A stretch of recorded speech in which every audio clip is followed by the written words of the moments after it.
Well, good afternoon, everyone.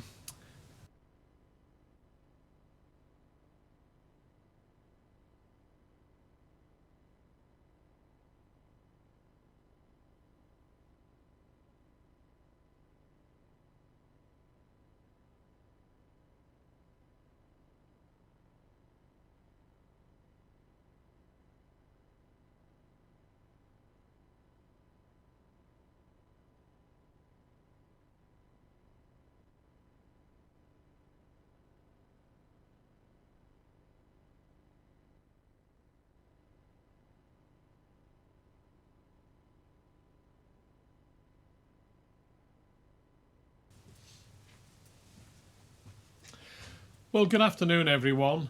As well as the Health and Social Care Minister, we have Dr. Henrietta Ewart, our Director of Public Health, on hand, or in fact on Zoom, to answer any public health related questions.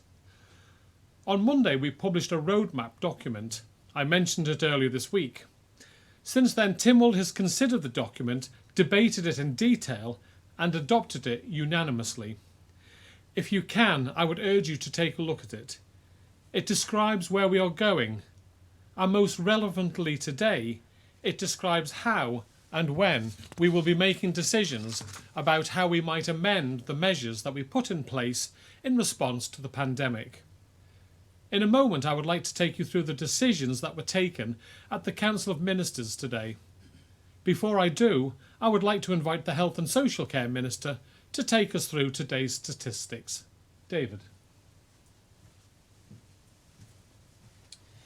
Thank you very much, Chief Minister. The total number of tests undertaken now stands at 3,625, of which we have had back 3,599, leaving 26 results outstanding. The total number of confirmed cases now stands at 329, so we have had 2 new cases since yesterday, and the total number of active cases now stands at 40. Thank you, Chief Minister. Thank you very much, David. One of the pledges that we made in the roadmap document was to regularly review measures. We said that we would demonstrate the highest levels of transparency towards you. We said that the next review point would be on or around the 8th of May to give us approximately 2 weeks since the last phase of major changes. So this morning I chaired an especially lengthy Council of Ministers meeting. We considered the latest health data available to us, the advice of our clinical leadership, and other important indicators from across our social, economic, and law enforcement sectors. We of course wanted particularly to understand what, if any, impact there had been since we made the last changes to our measures on the 24th of April. We of course looked at the trends in confirmed cases, but also the backstory of those cases. I am pleased to say that there was no evidence that any of the cases that we have seen over the last 2 weeks are linked to the sectors that we allowed to return to work on the 24th of April, or indeed any of the changes we made in moving to this stay safe phase. I wish we could tell you more about those backstories, but given the close-knit nature of our island community, this is really difficult without betraying personal medical details, and I'm sure you all understand. Many of the cases we have seen are related to the tragic cluster around Abbotswood. Thanks to some excellent work from the contract tracing team at Public Health, we have good visibility on all the active cases. So, after careful consideration of the data and the clinical advice, the Council of Ministers has therefore agreed to make a number of changes to the measures in place as part of this phase 2 of our plan. I will take you through this in 3 sections, the same 3 sections that we have in our roadmap, that is health, society and economic. So firstly, health. The Council of Ministers discussed and agreed a phased return of a range of non-essential health and care services should now be brought forward. The Department of Health and Social Care has already been engaging with a range of practitioners to discuss how this can be done safely in a carefully managed way that does not adversely impact on our ability to respond to COVID-19. They will be bringing a detailed plan to the Council of Ministers next week, and we will hope to make announcements in the week beginning the 18th of May. I know this will come as a relief to many. I would ask people, however, to be patient. This cannot happen overnight. Bringing services back online is more challenging than taking them offline, especially, of course, when we have to be ready to respond to COVID-19 challenges for some time to come. The Council of Ministers agreed that given the current situation, we can now adjust the advice to those deemed vulnerable and currently shielding, to allow them, if they feel comfortable to do so, to take up 1 hour of exercise outdoor each day where possible. This is an opportunity, not an obligation. But we know how difficult lockdown has been for so many. We believe that as long as people maintain their distance from others and take other hygiene steps, there is real benefit to be gained from some fresh air. I am sure Dr. Hewitt will be able to elaborate on this when we take questions in a while. Secondly, society. The Council of Ministers considered a range of options relating to gatherings and the question of household-to-household meetings that I know are important to so many of you to be able to connect with family. The Council of Ministers agreed that we needed to be working towards this. Countries around the world are adopting models that work for their own set of circumstances. We need to do the same. I have always said, Manx solutions for our Manx situation. These options are challenging and we have to find the balance. Balancing what clinically we are advised we may now do with publicly what people need to do and what are ready to do. We have commissioned a detailed paper on this, and I have asked the public health lead to lead on some workshops with groups from across society to test out some of the thinking of this and report back 1 week from now, and I will update you on this important area then. The Council of Ministers agreed that in line with any new measures on gatherings we may consider, we should also continue to work with sporting associations on the island to bring about a phased return to those outdoor sports that can demonstrate, through robust risk assessment agreed with government, how they will operate in a safe manner. This will continue through phase 2 of Stay Safe. We are not yet ready to allow indoor sport to resume, nor are we ready to allow gyms to reopen. The Council of Ministers considered papers on pleasure boats and small aircraft maintenance. As part of our consideration of recreation, we have agreed that people can use their pleasure craft, subject to safety criteria that we have put in place, to ensure that we minimise any risk of impact on our emergency services. Guidelines will be published next week, ahead of a resumption, we hope, before next weekend. On small aircraft, we considered the need for light aircraft to be able to remain airworthy and for pilots to meet what are known as currency requirements. We agreed that from Sunday this could happen with some stringent limitations. I need to make absolutely clear that these two variations in no way change measures related to our borders. Our borders remain closed. We agreed this morning to allow an expansion of the existing hub schools to provide additional capacity for workers in sectors that may return. But I will say more on that in a second. This will of course be done in close collaboration with our teachers and other school staff to ensure that the environment is safe for them and for our children. We agreed that UCM will start to commence a phased return in disciplines where it is safe to do so. We carefully considered our nurseries.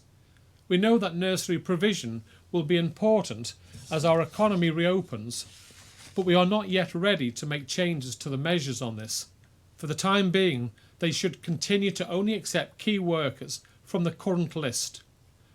We will review this again at our meeting on the 14th of May. Thirdly, moving on to the economy, we have conducted detailed consultation with businesses across the retail sector.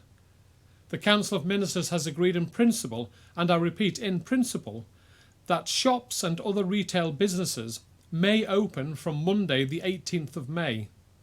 This will be subject to further assessment of our key indicators and a final decision on Thursday the 14th of May.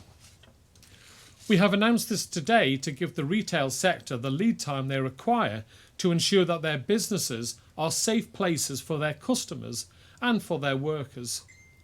We will be publishing the draft guidance they must follow and the risk assessments they will need to consider by the end of this week. Meanwhile, I can confirm that garden centres may open to the public from Monday the 11th of May, with social distancing measures in place. We have been discussing this with businesses and with the businesses involved. Again, we will be publishing the guidelines shortly. If they operate cafes on their premises, those cafes will have to comply with the measures in place relating to cafes elsewhere, so takeaway only, no sit-in dining. We did consider whether the time was right for us to allow more businesses, especially office-based businesses, to bring people back into their workplace. The Council of Ministers agreed that we were not yet ready for a major change on this at the time, but that we would start to prepare for this. Employees in our financial, professional and digital services remain obliged to limit the number of staff in the offices to those needed for effective operations. We do anticipate that a phased return may be possible in the near future, and will be reviewing whether this could be from Monday the 25th of May over the next 2 weeks. This will be based on rigorous risk assessments that demonstrates the duty of care of the employer to provide a safe place to work, with clear limits on social distancing being in place within the office environment. It is unlikely anything approaching the previous levels of occupancy will be seen for some considerable time to come, if it ever will. We are therefore sympathetic to those companies who may wish staff to visit their place of work to determine how a partial and phased return will be done and put in place necessary measures. We will adjust regulations accordingly. Moving on to other matters, I have already announced that the Council of Ministers had agreed in principle that those returning residents who meet certain criteria, could quarantine at home rather than in the Comus Hotel. Today we considered this in more detail. We have approved the criteria, the process and safeguards, and hope to be able to publish full details on Monday. We have talked about balance many times before. We need to balance the need to return to normality across health, society and the economy, and have announced some changes in each of these areas today. These are gradual changes being made in a measured manner, and we will issue further details on these aspects shortly. And of course, all of our measures will be subject to constant and regular review. I will now take questions. And first today I have Mr. Paul Moulton from MTTV. Paul. Thank you, Chief Minister. I mean, we're 2 weeks in now from having it opened up for construction, and clearly this is fairly well contained now. There's probably going to be quite a lot of frustration that things aren't moving a bit quicker. Do you accept that? I mean, we had a terrible link to you, by the way, so my apologies, but you're not opening hairdressers and things like that, even at this stage at all? That's not on your list? No, that's not on our list, Paul. I think that's further along. I've said time and time again, we will be taking small steps, regular steps. We'll be looking at the evidence, reviewing, and then if the evidence enables us to make changes, we make those changes. So we made some pretty major changes 2 weeks ago, where effectively 4,500 people from the construction industry went back to work. Now, I was castigated by some of you for allowing that to happen. But we had the data. We believed that we could allow that to happen without there being a spike in that data. We were proved right.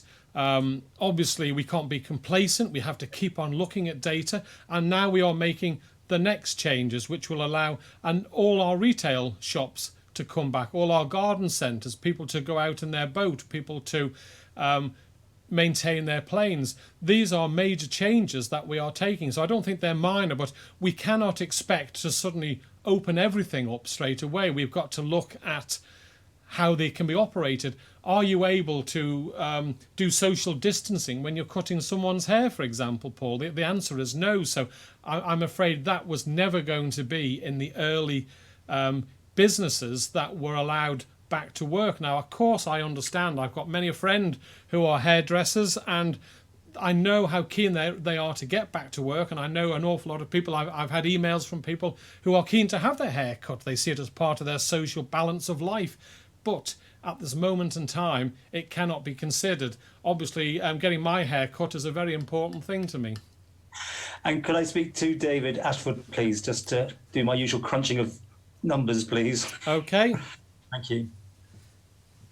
I guess you know what I'm going to ask I you, may David. be able to predict the question, Paul, but go on anyway. I wish you would just give us information. It would help me not be accused of So asking the is same it in question relation day by out. any chance to yesterday's case and the two today? Yeah, because I'm getting, on a serious note, I've got a report here that it may have jumped, but I'm hoping you can clarify where these two cases are from. Can you? So the two cases, I can confirm yesterday's as well. I've been given the information. One case, so we'll take the three, which is the one yesterday and the two today. One case had felt unwell for a couple of weeks and had stayed at home during that time and was referred for testing after making contact. And then the other two cases, they are healthcare workers, but in both cases at the moment, there's no established link between their work and any contraction of COVID-19. Right, and what I'm basically getting at, I got a very strong report, but obviously it's just that it's moved to another care home, or this person potentially has a connection to a different care home. Can you confirm or deny, please? Not in relation to the information I've got in front of me. Thank you. Thank you very much. But obviously, if anything changes on that, Paul, then I will confirm to you at a future press conference. Did that count as a question? Can I ask you something else? You can ask me something else if you want, Paul. Okay. Just about the dentist thing. It's been. I had quite a lot of feedback from dentists yesterday, and a new normal could be maybe 4 people a day because of deep cleaning and everything that goes with it. And they're extremely worried. Obviously, dentists can't make money on 4.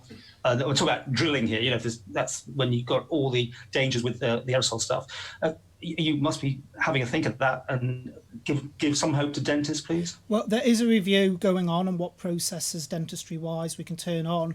I think, as I've said at previous press conference, it has to be done with dentistry stage by stage. It's not going to go from where we are now to suddenly having full dentistry services back in place. A lot of what dentists do are aerosol generating procedures, and that is a very high risk process, particularly in the current environment we're in. So we have to make sure that anything we turn back on in relation to dentistry is done in a clinically safe way, and that is the overriding concern. That's to protect the patients who are coming into the dentist, but also to protect the dentists and their staff as well. So I know it will be frustrating, and I know there are concerns out there, but I have to emphasise again that anything we do in turning health services back on, and that includes dentistry, will only be done in a staged clinical approach. And would you prioritise that 60-minute test if and when it becomes available as a solution to the problem? That if people know they haven't got it, they could be seen by doctors as well as dentists and other people who might be putting themselves in risk. Well, we spoke about the testing strategy on Monday when Dr. Khan was here.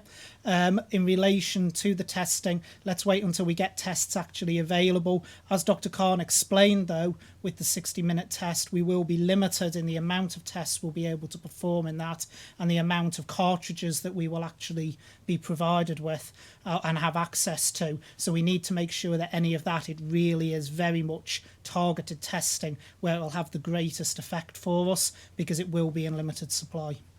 Thank you very much, David.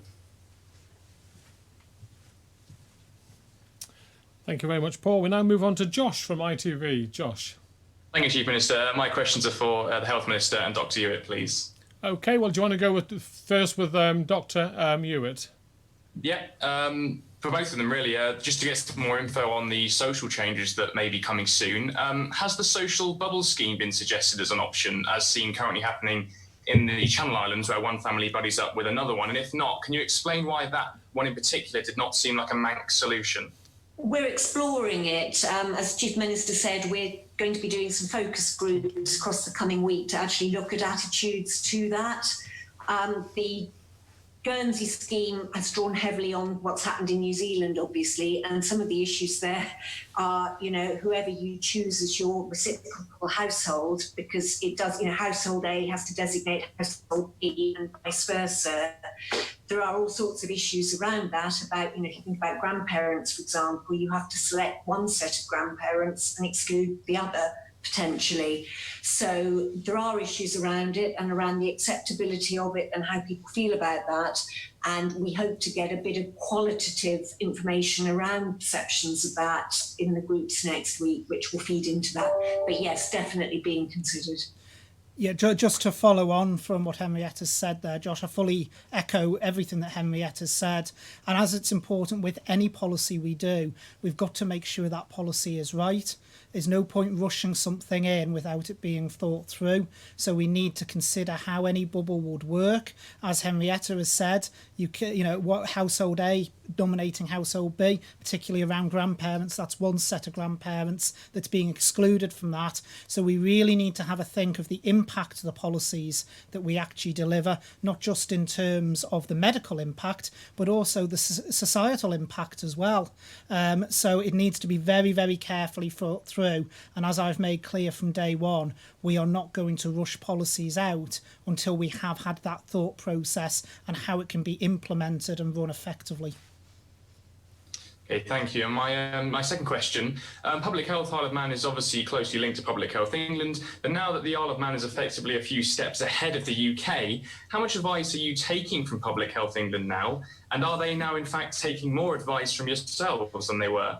I don't think our relationship really works exactly like that. We don't reciprocally give or take advice directly. We share what we're doing through various fora. We learn from them, obviously things that they can do at scale that we can't do. We would take the evidence from there, but it's not a relationship that involves anyone, giving advice or taking advice in that kind of a way.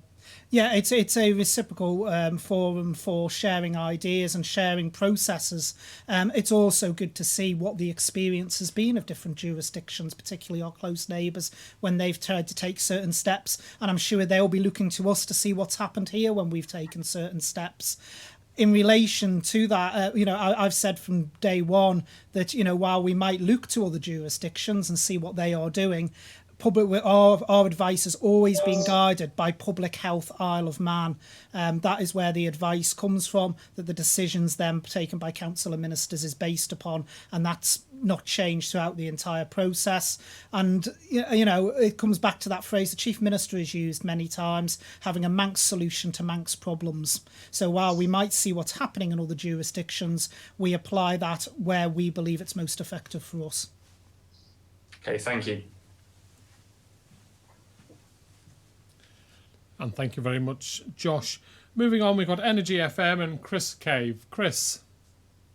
Good afternoon, Chief Minister. The more businesses that open, the more people that go back to work. That naturally leaves more and more young people who need looking after.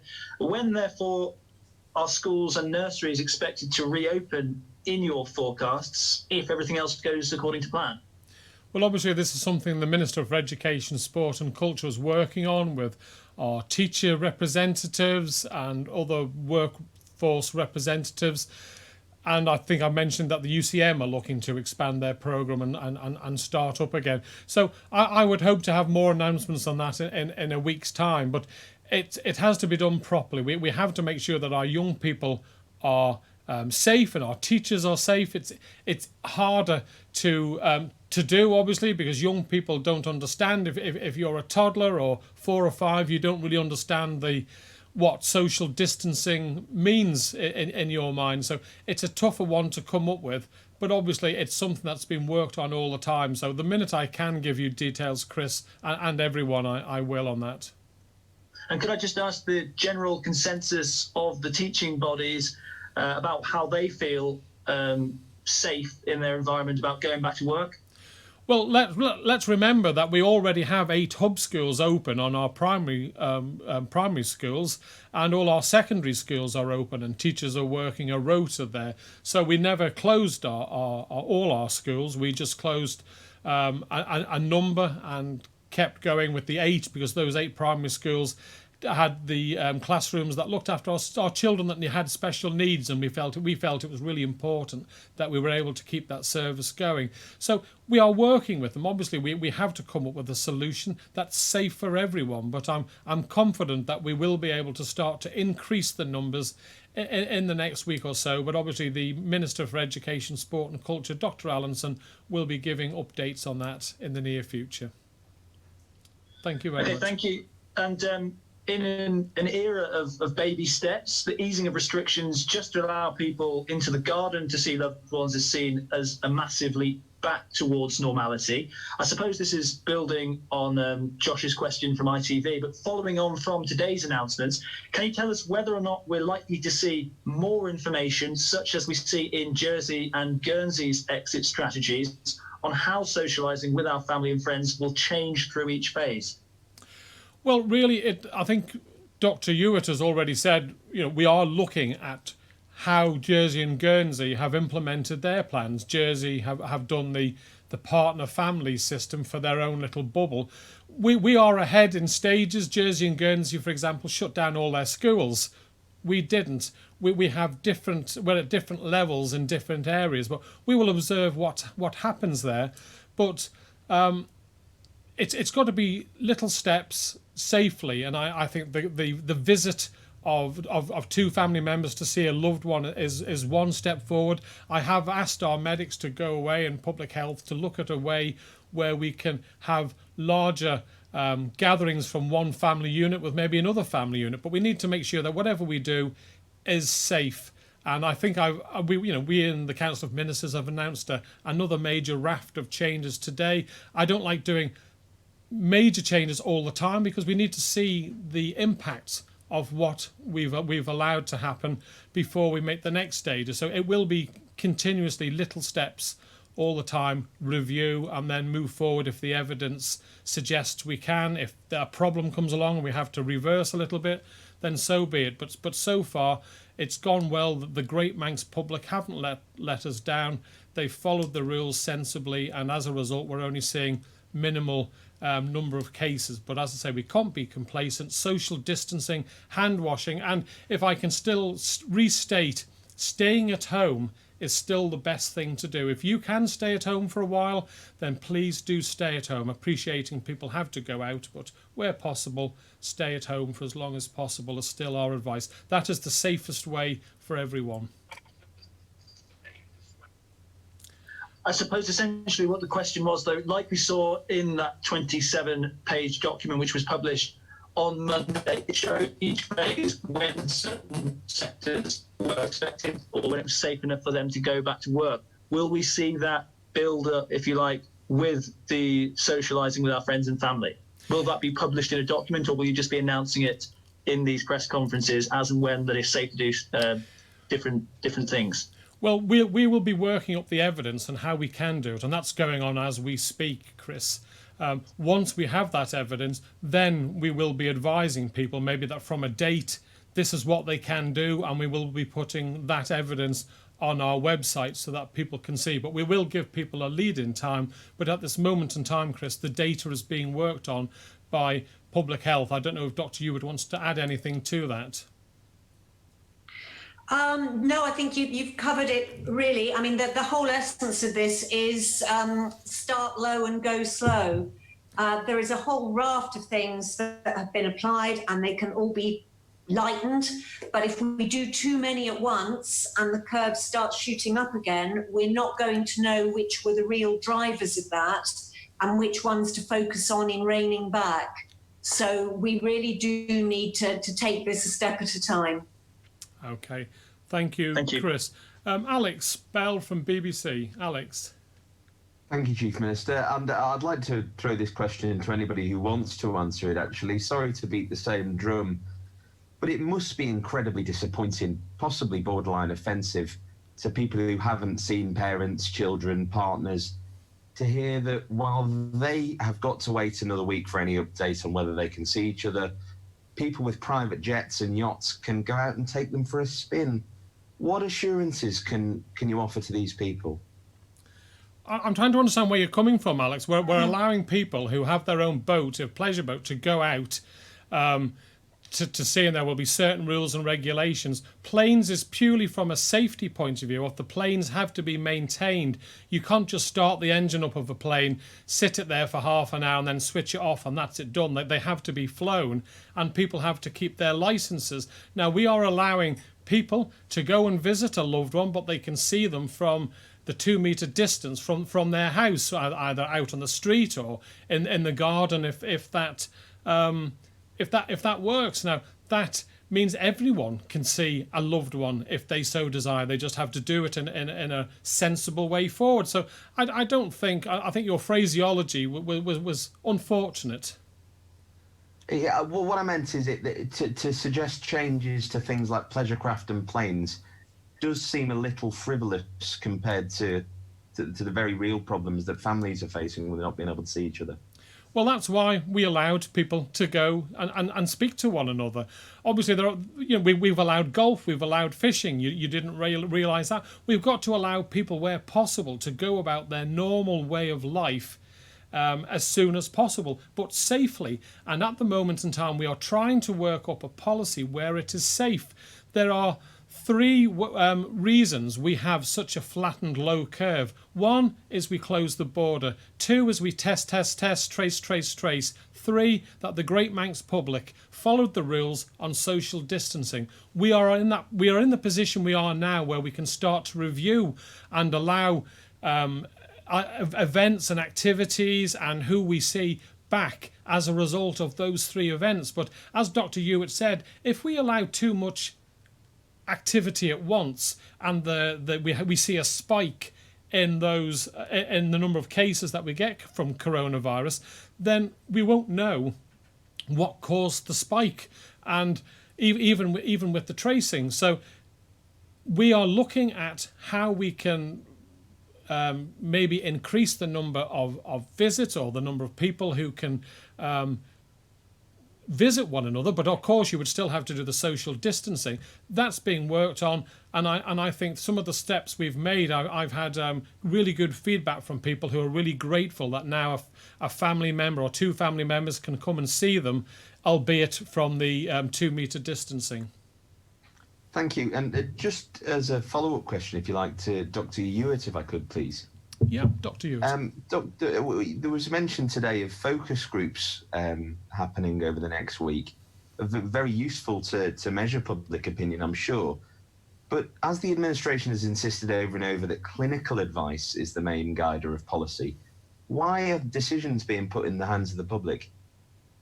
They're not being put in the hand of the public any more than they're being put in the hand of the clinicians. These are all different perspectives.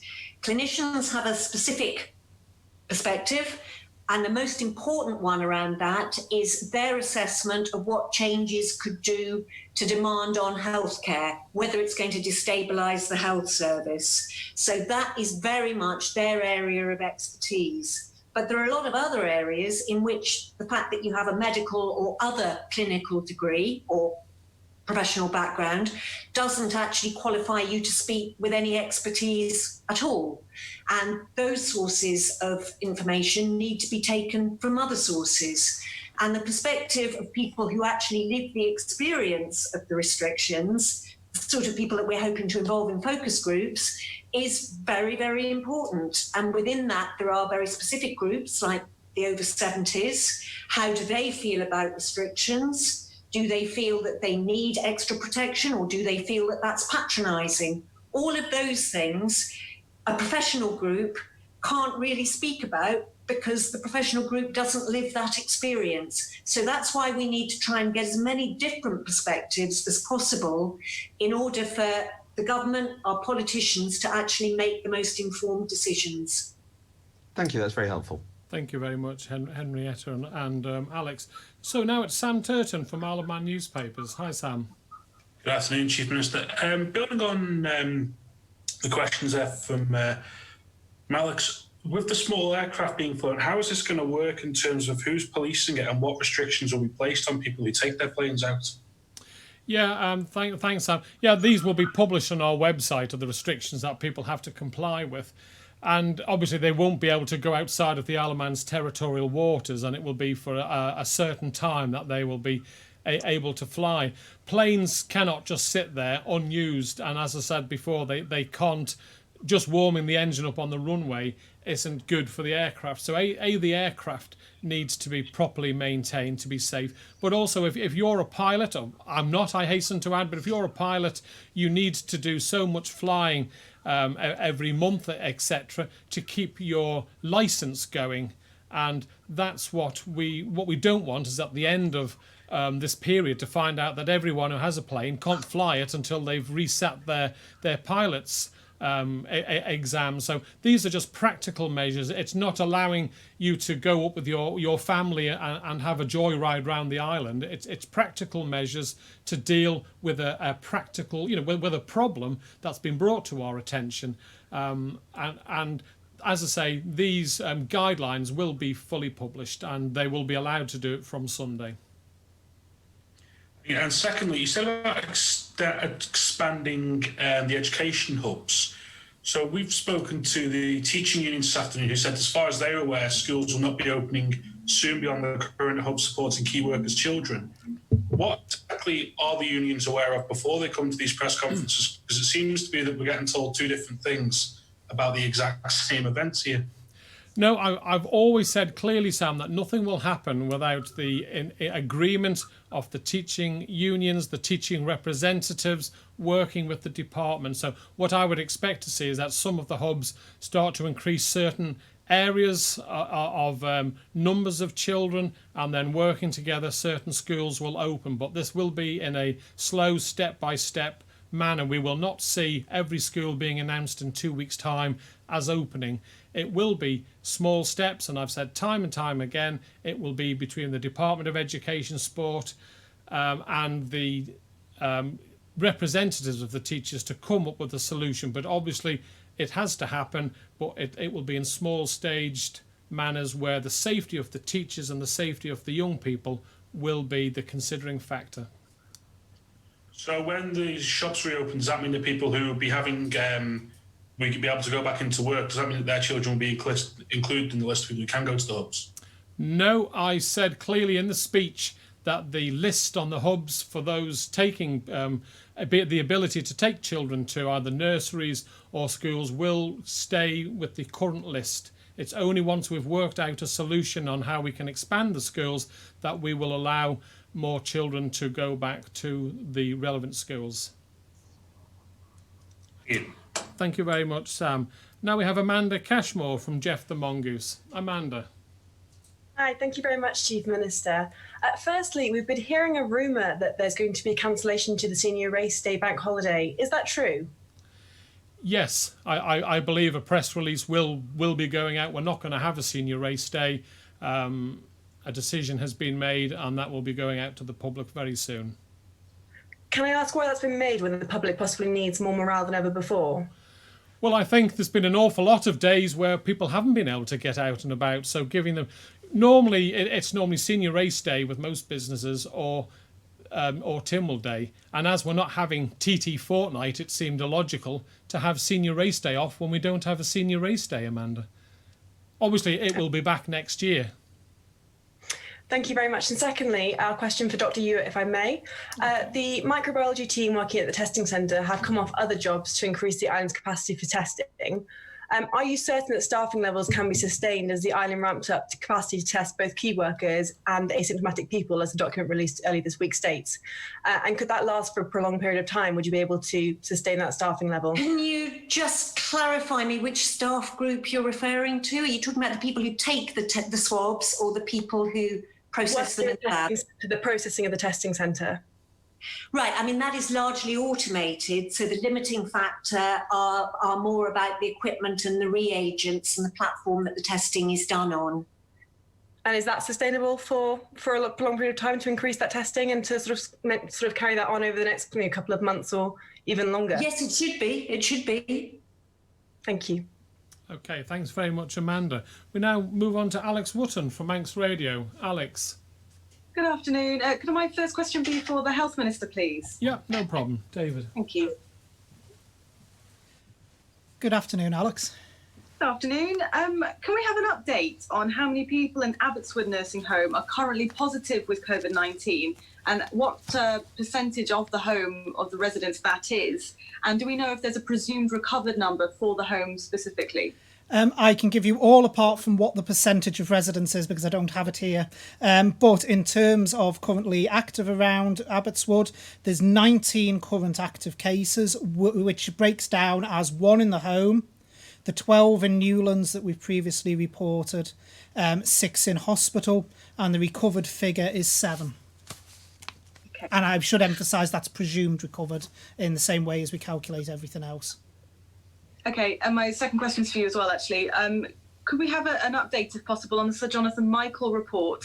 Has the current pandemic changed the pace at which any progress is being made?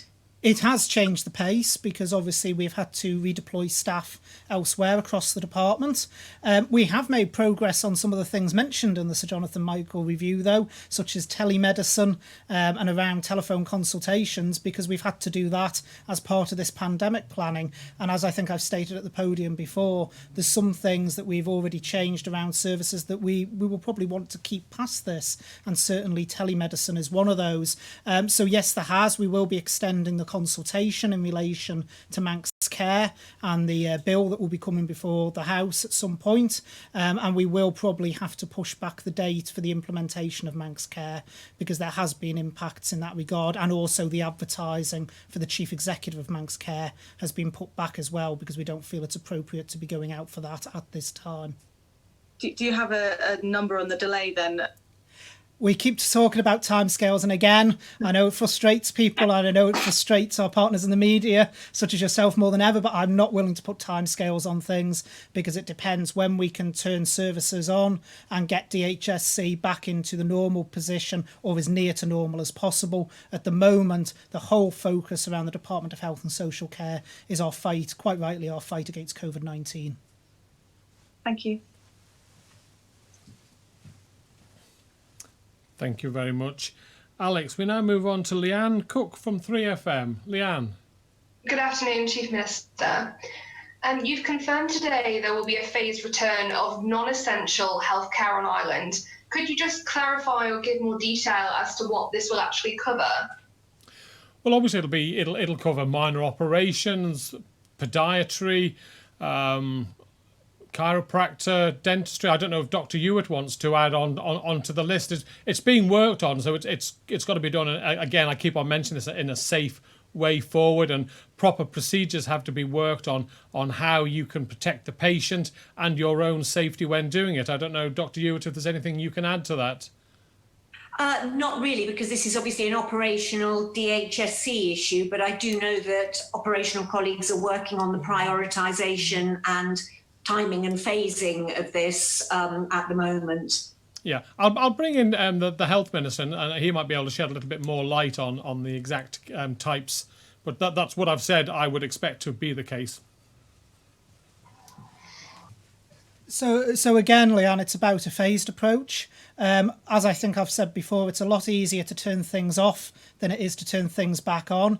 We've got services around, for instance, cancer patients at the moment that are suspended. So I think, as I've announced previously, we'd be looking again in a staged approach at the various different types of cancer treatment and cancer care we provide and turning those back on. We've mentioned another one here today, actually earlier on, which is dentistry, and how we can do that in a proper clinically managed phased approach.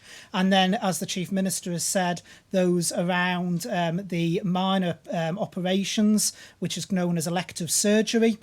We suspended all elective surgery at the start of this, and as we start changing our processes, we will look which areas of elective surgery we can bring back online. So those are the main key areas, but I do need to emphasise again, none of those services are going to go from as it is now to back to normal in one step. It will be a very much a phased approach based on clinical safety, both for those who are actually undertaking the procedures and also the patients themselves.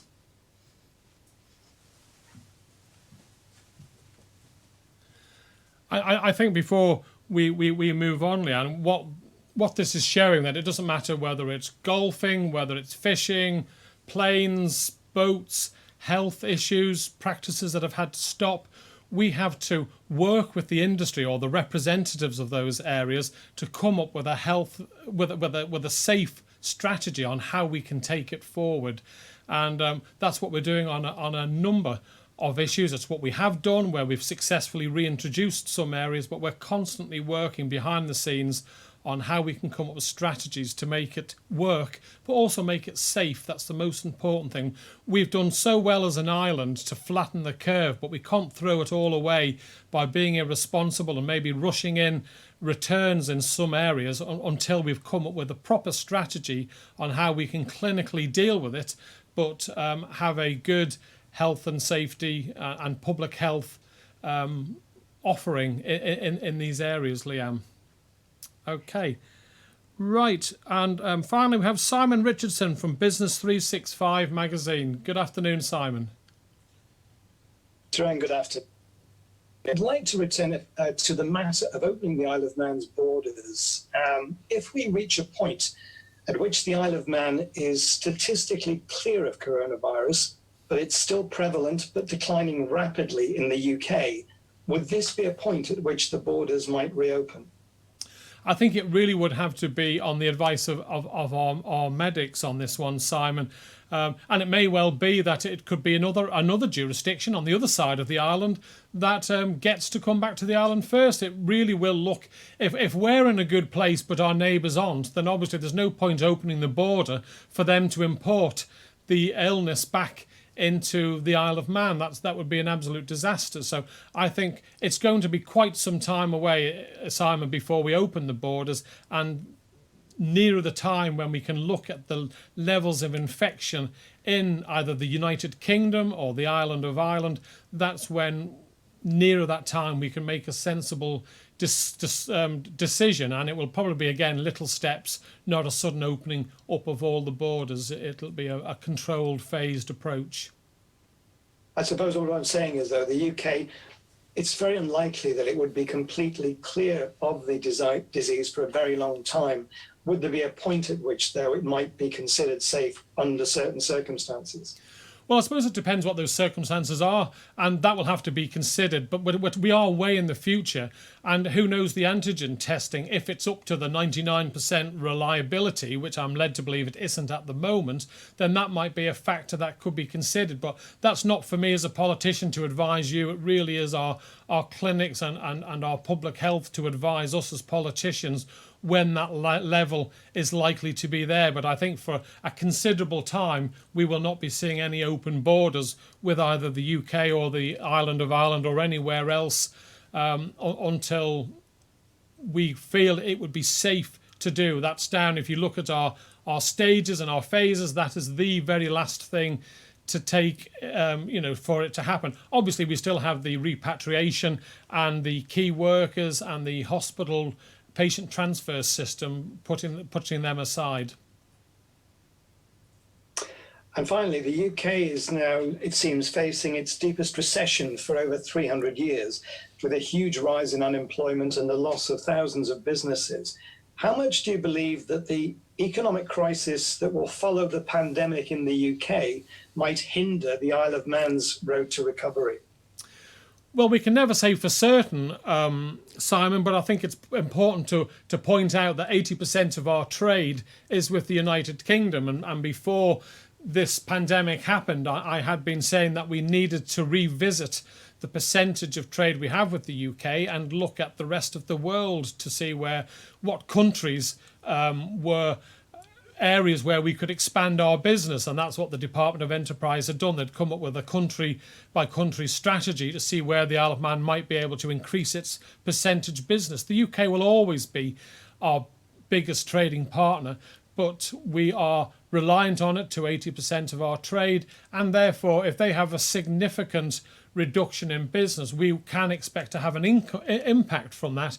But obviously we're a resourceful island, and I'm sure our business leaders will help us bounce back as quickly as possible. Thank you very much. Thank you. I'll swiftly move on because we've been at this a while now, so I won't be doing any shout outs today. You've heard enough from me. But I would just like to remind you all that tomorrow is the 75th anniversary of VE Day, Victory in Europe Day, and that's tomorrow. An awful lot of people made the ultimate sacrifice for the freedoms that we take for granted today. And please can you join me in observing the 2-minute silence at 11 a.m. tomorrow. Until the next time, please stay safe, make the right decisions for you, for your families, and for our island. Thank you very much.